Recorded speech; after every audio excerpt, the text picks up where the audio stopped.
Selamat pagi para netizen dimanapun kita berada, salam inspirasi bagi kita semua. Ini menarik ya, ada kabar yang begitu mengejutkan bahwa ada video yang dilarang edar begitu kan ya.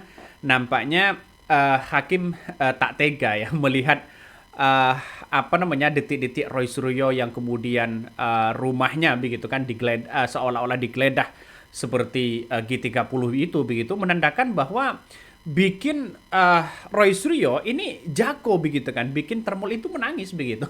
Kenapa? Karena kita lihat saja rekaman itu secara utuh. Kalau kita lihat ditonton secara utuh, itu benar-benar ada nuansa-nuansa di mana bisa saja begitu kan kepolisian bisa saja satu begitu kan marah besar ya, terus kemudian bisa saja secara disiplin bisa saja kena teguran dan sebagainya begitu. Tapi kan ini mengatakan wah ini sesuai prosedur yang ada, kabarnya begitu kan. Tapi kita lihat saja apa yang kemudian disimpulkan dalam pra peradilan itu begitu kan ya, sudah jelas bahwa ada video yang dilarang edar ya. Itu kan hanya spontanitas begitu kan. Video-video yang beredar dari Roy Suryo itu kan hanya spontanitas begitu. Tapi kalau lihat secara utuh, ngeri bos. Ada apa ini? Nah, salah satu yang kemudian disampaikan Roy Suryo ini sungguh menarik begitu kan ya. Coba kita tonton dulu apa yang kemudian disampaikan oleh pengacara dari Roy Suryo, dari Abdul Ghafur. Perlu saya klarifikasi bahwa potongan video yang beredar di media sosial, termasuk juga media-media mainstream, itu hanya cuplikan saja. Ya. Karena arahan dari hakim pra peradilan adalah terkait dengan video-video krusial. Di menit-menit dan detik-detik yang krusial, terutama ketika penyidik masuk di dalam kamar, itu tidak boleh disebarluaskan. Ya. Takutnya ada fitnah. Dan itu ada larangan dari hakim pra peradilan. Sehingga publik memang tidak bisa melihat peristiwa yang oleh Mas Roy dikatakan seperti gambaran pada malam 30 September 1965. Fakta, ya. Ada fakta yang terjadi dalam persidangan, video itu ada, tetapi arahan dari hakim tunggal pra peradilan adalah tidak boleh disebarluaskan. Nah, itu benar kan bahwa ada hal-hal yang kemudian tidak boleh disebarluaskan begitu. Tapi kan kita lihat saja masyarakat kan sudah bisa menanggapi begitu bahwa kalau seperti G30S itu begitu kan. Tapi kan sekarang sudah dilarang edar begitu. Ada apa ini? Satu, kalau kita boleh catat misalnya begitu kan ya, krusial ya.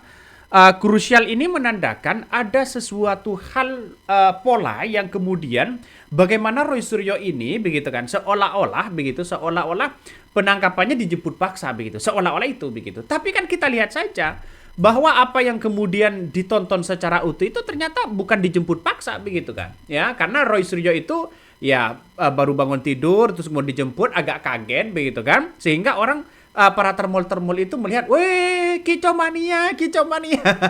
Dia bangga semua karena Roy Suryo dijemput paksa kabarnya begitu. Tapi kan kita lihat saja detik-detik krusial itu yang menegangkan sebenarnya dari dari kepolisian sendiri begitu kan ya, terutama supirnya begitu kan, supir Roy Suryo kemudian mengatakan bahwa keperluannya apa, terus kemudian dia langsung masuk ke kamar begitu kan, terus kemudian dari kepolisian lalu kemudian nunjuk-nunjuk mana Roy Suryo begitu.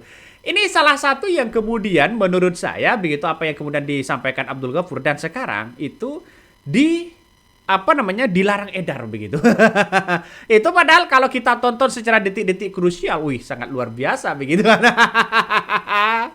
Ya, bisa saja ketahuan ini siapa orang-orang yang kemudian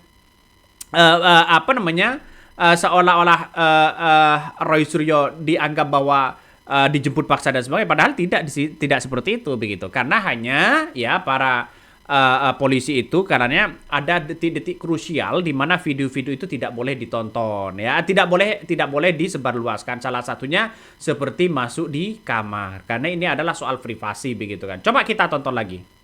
Bahkan hakim juga mengingatkan kepada media-media mainstream terhadap video detik-detik yang kata Mas Roy menggambarkan peristiwa seperti malam G30 SPKI itu memang akhirnya kan tidak terpublikasi ya. Sehingga publik memang tidak bisa melihat detik-detik itu atau momen-momen itu karena memang sudah dilarang oleh hakim. Kenapa hakim larang itu? Supaya demi menjaga privasi, kemudian juga supaya tidak terjadi kegaduhan ya. dan tidak boleh lagi ada fitnah-fitnah. Tetapi Nah, itu yang disampaikan pihak hakim begitu kan? fakta itu ada. Dan fakta itu kemudian akan menjadi salah satu pertimbangan dari hakim pra-peradilan. Nah, itu secara fakta memang ada begitu kan. Pernah kejadian seperti itu begitu. Tapi kabarnya hakim ini begitu kan ya mengingatkan ya, bisa saja mengingatkan kepada Polda, bisa saja mengingatkan pada kubu Jokowi begitu kan. Jangan menyebarkan bahwa soal privasi dari orang begitu. Artinya apa? Artinya ada privasi-privasi yang kemudian tidak boleh disebarluaskan. Kan yang ditampilkan di kemarin di pra-peradilan itu kan hanya sekilas saja begitu kan. Tapi kan orang-orang ada yang kemudian sampai bocor ke publik, nggak tahu ini siapa, tapi yang jelas kubu Jokowi ini bikin menangis begitu. Kubu Jokowi ini bisa bikin menangis. Kenapa? Karena kita tahu bahwa Roy Suryo dengan kawan-kawan mereka ya, nanti kalau pra-peradilan ini kesimpulannya bahwa benar ya ada kesalahan secara administrasi begitu kan, karena Roy Suryo ini bukan narkoboy ya, bukan pengedar narkoboy, bukan maling korupsi begitu kan, tidak begitu. Tapi kan dia tidak kabur dan tidak sesuai dengan KUHP yang baru begitu, selama tidak menghilangkan alat bukti, terus kemudian orangnya tidak kabur dan sebagainya, saya kira sah-sah aja begitu kan, dalam artian kenapa ini kok langsung seolah-olah dijemput paksa dan sebagainya. Ini yang menjadi tontonan masyarakat ya, apalagi kubu-kubu Jokowi begitu. Coba kita tonton lagi ya. itu hal yang pertama. Supaya clear ini Mas Roy ya. Iya. Hal yang kedua adalah terkait dengan pendapat ahli. Pendapat ahli yang kami ajukan itu tentu confirm bahwa penangkapan, penahanan, penggeledahan yang dilakukan pada tanggal 19 Juni 2026 Tidak sesuai. pada pagi hari sekira jam 7 di rumah Mas Roy itu tidak sesuai ya. Dan kemudian kami kaget juga bahwa ahli yang dihadirkan oleh Polda Metro Jaya justru mengkonfirmasi bahwa surat perintah penangkapan, surat perintah penahanan ya yang mencantumkan pasal-pasal berdasarkan Undang-Undang Nomor 20 Tahun 2025 atau kita sebut dengan KUHP baru, sementara pendapat hukumnya beliau adalah tetap menggunakan KUHP lama, tetapi rujukan hukumnya di dalam surat perintah penangkapan menggunakan KUHP baru, sehingga pendapatnya clear dan clean bahwa itu cacat formil. Nah kan? Benar begitu kan? Apa yang kemudian disampaikan oleh Abdul Ghafur dengan sesuai dengan hukum KUHP yang baru begitu kan ya. Surat penangkapan ya, surat perintah penangkapan kepada Roy Suryo dianggap bahwa ini sudah cacat formil begitu kan ya. Karena kita tahu bahwa dengan KUHP yang baru begitu tidak seperti itu begitu kan. Inilah yang kemudian disampaikan oleh Abdul Ghafur, pengacara Roy Suryo. Ini kan pasti nanti begitu hakim yang bisa menyimpulkan bagaimana ya soal penangkapan ini. Kalau memang cacat formil, artinya tidak sah begitu kan untuk penangkapan itu. Walaupun kubu Jokowi sudah kegirangan kicau mania begitu kan. Tapi kan kita lihat saja bahwa kalau ini dicap sebagai cacat formil, maka ada ketegasan administratif begitu kan, yang kemudian disangsikan kepada pihak-pihak penyelidikan, pihak-pihak Polda begitu. Bisa saja seperti itu. Kalau memang ini pra-peradilan ini nanti Roy Suryo ini kesimpulannya cacat formil dan sebagainya begitu. Tapi wallahualam kita tahu bahwa sekarang ini Roy Suryo kan juga melakukan perlawanan yang sangat sengit begitu kan, terutama terutama Jokowi tidak hadir begitu dalam sidang pertama. Tapi kan kita lihat saja bahwa orang-orang akan melihat bahwa keberanian Roy Suryo mengungkapkan kepada publik ini bisa saja ditafsirkan ada ketidakberesan pada akhirnya begitu. Aduh, ngeri nih bos ya. Coba kita tonton lagi. Dan kalau itu cacat formil, maka tentu secara hukum acara pidana berdasarkan kompetensi dari pra-peradilan yang diatur dalam pasal 158 KUHP yang baru maupun juga pasal 77 KUHP yang lama, Undang-Undang Nomor 8 Tahun 1981, terhadap perintah penangkapan, perintah penahanan yang menggunakan surat yang cacat formil, maka kewenangan lembaga pra-peradilan adalah menyatakan batal demi hukum atau setidak-tidaknya tidak sah. Nah, kan batal demi hukum sudah ya. Kalau memang ini sudah cacat formil ya. Batal demi hukum itu dalam artian bahwa ya tidak sah begitu kan ya, karena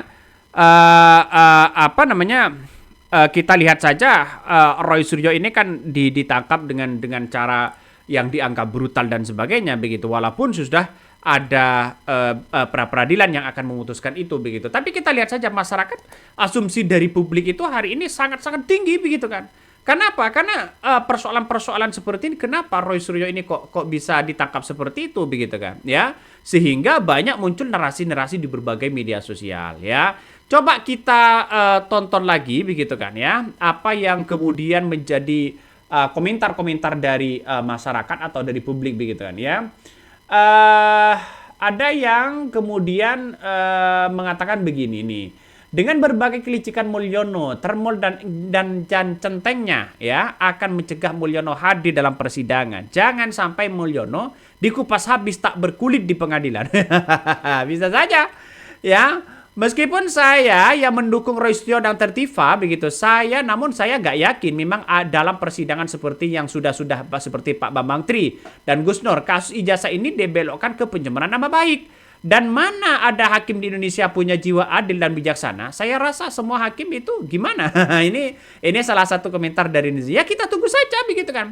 Kita tunggu saja begitu. Jadi saya kira dengan adanya seperti ini orang-orang akan melihat begitu kan bahwa bagaimana penegakan hukum yang ada begitu kan ya, bagaimana penegakan hukum yang ada. Tapi kita lihat saja banyak orang yang sudah mendukung Roy Suryo dengan kawan-kawan begitu kan ya untuk perjuangan yang sangat luar biasa begitu, karena Roy Suryo sendiri begitu kan ya sampai detik ini begitu kan ya masih memperjuangkan hal-hal yang kemudian kita dianggap penting bagi Roy Suryo dengan kawan-kawan mereka begitu. Nih, banyak sekali komentar-komentar netizen ya. Ini Suara Merdu, ini penyanyi sengaja dipelihara agar terus ya ini muncul di media. Roy ini termasuk ya termol senior dan rekam jejak masa lalunya. Ini salah satu komentar-komentar netizen, banyak sekali pro dan kontra begitu.